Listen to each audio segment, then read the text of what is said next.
umugongo uranyishe mana yanjye ubusubuko kibi ni ibiki Hazero yishaba yaje ese ko borye dagi n'ipfugira rwo burenge barabyaje abyihora umugongo uri hano ugiye kuzatuma abantu badapfa azugorwa umugongo uko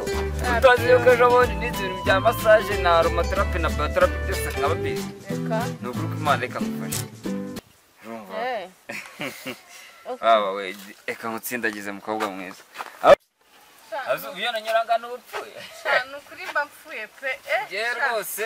ndi umuganga je suis médical hayiga sinzi uko nabivuga mu gifaransa ariko icyo gitambaro ufite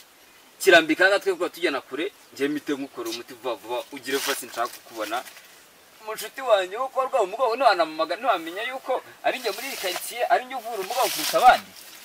nivo kandi gira vuba ndashaka gukora ka massage gatoya kugira ngo nunye ndimo ndihutarana ndimo ndajya bajyama just like this ujya mukungu uko nakuri nshaka sibyo cya kugira ngo nkore ka massage vuba nihuta sibyo ahubwo se ugenda basha no gushyika hasi oye inka yanjye ukungana uko nguko rero ni cyave witi kamwe shaka gatambaro kanje mafitemo amavuta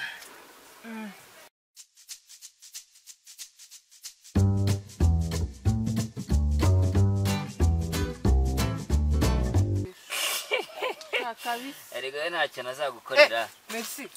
ibyo ni aho uri gukora ni